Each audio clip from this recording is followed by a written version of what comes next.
Thank you very much, and thank you so much for inviting me, and congratulations again with your prize. So I'll talk only about the coronavirus vaccination program in Norway, but I plan to start...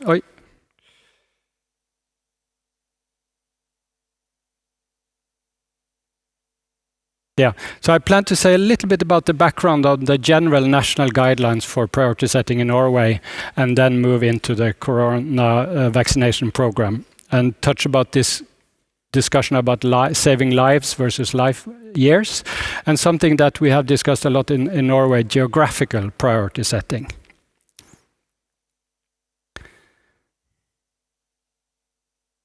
This is a bit slow, so starting with the general national guidelines, we have had 3 commissions in Norway proposing national guidelines for priority setting, and I was asked by the government in 2013 to lead a committee refining the guidelines, and they were delivered in 2014. And this report was called Open and Fair, to emphasize open, transparent decision-making processes and also fairness in priority setting. And this was developed further, adjusted a little bit by the Ministry of Health and the Minister, and it was approved by the Parliament in Norway in 2016. So we have very robust backing within the Parliament for the 3 criteria we have for priority setting in Norway, and it's also incorporated in the Patient Rights Act. So we also have a legal framework for this in Norway. So the goal in our report, we formulated the goal of priority setting would be to maximize healthy life years, and understood as QALYs, fairly distributed. So that was the slogan, and compared to the UK system with maximizing health, basically we added this thing about fair distribution. And this was defined like this. So from that goal, we refined already existing criteria, but we named them health benefit criterion and resource use, not only to talk about kroner or dollars, but beds or other thing. But if we put the 2 first criteria together, it would be cost effectiveness. So that's a method to identify how to maximize health. But then we also have had this severity of disease criterion, and that was the contribution, I believe, of our report, to define that as clearly as possible. And we defined it as the worst off, those with the most severe condition, are those with the least lifetime health. And it was defined in the white paper from the ministry as those with the least, those who could expect a large future health loss. So a patient group, say with breast cancer, would typically have more life years lost or health QALYs lost than a patient group with prostatic cancer on average. So they would have a more severe disease, the breast cancer patients, compared to the prostatic cancer patients. It relates to your discussion here in Sweden, this concept of need that we discussed earlier today. It also applies for quality of life. So chronic schizophrenia, for instance, a patient group, chronic schizophrenia, would probably have then lose more healthy life, lose more QALYs than a patient group with chronic depression, for instance. So the idea is to have criteria that balance cost effectiveness with a concern for equal lifetime health, and that there is a trade-off between these 2 objectives. And these 3 criteria, as precisely as possibly, try to identify these concerns. So we could call it a framework compatible with prioritarianism. So it's about maximizing healthy life years with extra weight to health gains for the worse off. So that's the general principles. And just to explain a little bit on we didn't write this in the report, of course, it's technical, but it was an underlying marginal weighing function, so that those patients with a large health loss, the most severely ill patient group, would get extra weight in the cost effectiveness estimation. So those with few life years lost without a new intervention will be given or a QALY gained for them will be given a weight of 1. But those with large losses, say 20 healthy life years or 20 QALYs, would be given a weight of 3. And we proposed a 1-2-3 rule as a very simple way of explaining this. So everyone with a small loss will get a weight of 1, and those with larger loss 2 or 3. And we argued that we need further research to find these appropriate weights to cost effectiveness analysis, adding weights to QALY based on severity of disease. So that's the underlying framework for general priority setting in Norway, and especially used a lot for decisions on new costly drugs. Now moving into the discussion about COVID-19 vaccines. As we have heard already, everyone was very concerned about who get the vaccines first. And the Public Health Institute of Norway asked 6 ethics experts to give their advice. We gave the advice. And this advice, in the Norwegian system, the Public Health Institute gave advice to the government, and the government made the decision. But to our surprise, our advice was adopted more or less unchanged. So here there's a link between guidance and actual implementation that was very clear-cut. So first, and this guidance was developed in November before we knew about whether the vaccines would be effective, whether they would reduce transmission, but we had indications that they would reduce the risk of severe disease and the risk of death.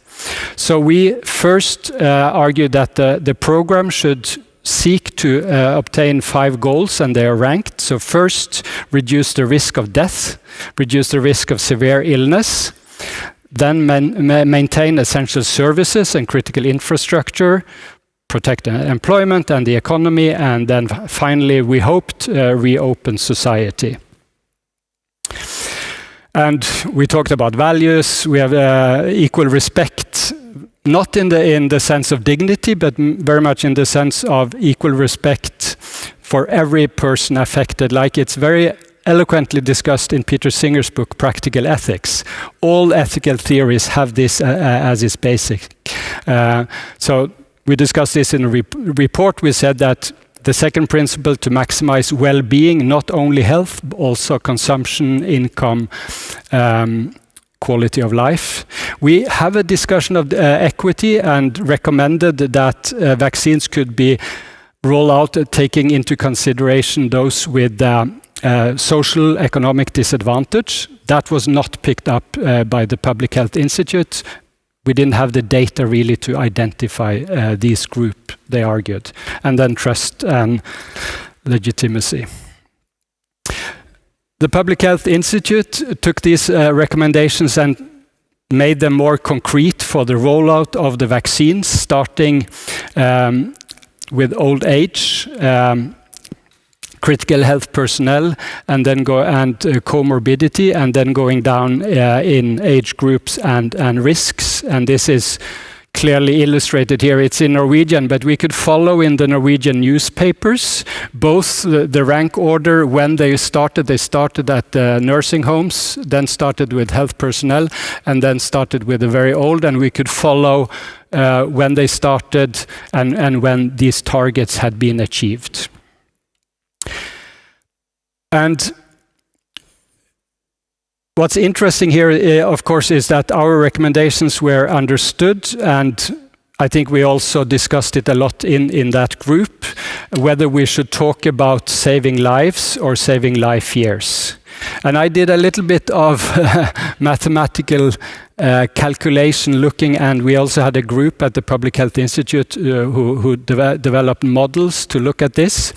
And it turned out that the infection fatality rate was so much higher in the high age groups and also with comorbidity that it kind of made that consideration of saving life years less important. So if you compare a person at age 55 to one at age 75, the life years lost if they died would just be 2 times higher, while the risk of dying of the infection was more than, and often much more than 10 times higher.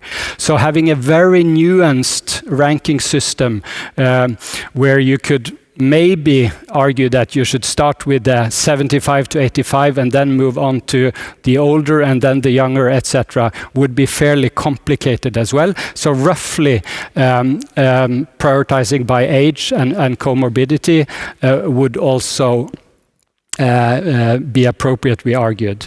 And then an additional argument here was people were concerned about deaths. So if we could reduce the number of deaths, that would also have an impact on society, on lockdowns. So that was also a kind of an indirect utility or symbolic utility, so to speak. So all these things considered together made me convinced that I could stand behind this recommendation. I have all my academic life argued that we should be concerned about life years and quality-adjusted life years, not only saving lives, but in this particular circumstance, I think they were hard to distinguish actually in practice.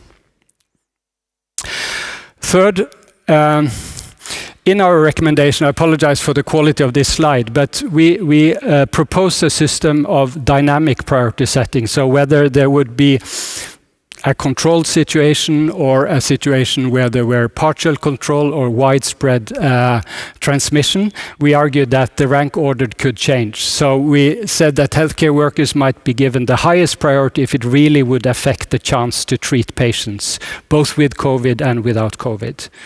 So we had an instrumental argument. But we also, interestingly, I think, we very early said that the government should consider geographic priority setting if the situation came more out of control. And I haven't seen much of that discussion from other countries, so I want to highlight this. So the way vaccines were rolled out, with the help actually from Sweden, we got all our vaccines from EU through Sweden. But it was rolled out by giving each municipality an equal amount of vaccines in proportion to the population size aged 18 to the old age. So in a way, municipalities in the north, where there were very little infections, were given the same amount if they had enough of the high-risk patients, compared to Oslo, where we had a lot of infections. So then the government decided, based on our recommendations and some modeling work that the Public Health Institute did, to start targeting especially Oslo and the municipalities around Oslo. So giving them a somewhat larger proportion of the dose during the rollout. And that was intensified also. So it started in week 12 of 2020, and it was further strengthened a few weeks later. And now we have about 90% coverage of everyone above 16.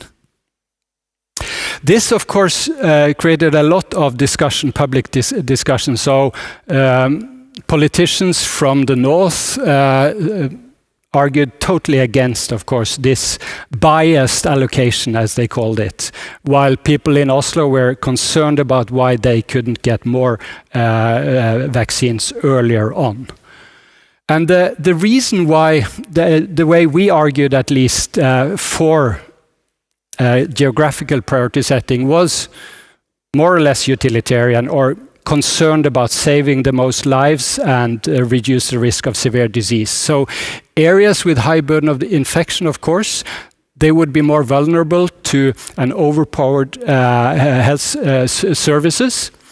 There would be a higher burden of infection control measures. So in Oslo had much longer periods of lockdown than the rest of the country. So both in terms of health and in terms of the other burdens, there would be a reason to give some extra priority to these areas. And of course, they were at higher risk of severe disease and death. So it was an efficiency argument. Politically, that was difficult because the government at that time were facing an election, and Senterpartiet, who are very concerned about the districts in Norway, were going up in the polls. So it was a political issue. But at least I believe that from an ethical perspective, it was fairly clear that we should give some weight to priority. There's also, I think, it revealed to me that we have this tension between this principle of equal access to health services, which is established in a lot of public health policy documents in Norway. But equal access, if you have very little infection in your municipality, is not as important as protecting people from death and severe disease, in my view. So you have this trade-off there as well. So in summary, our national criteria for priority setting, I would say, are compatible at least with a sort of prioritarian framework. When we moved to COVID-19 vaccination program, they were rank ordered according to risk of death and severe disease based on age, comorbidity. We also had this instrumental argument for prioritizing essential health workers and also giving weight to area of living, more priority to areas with more infections.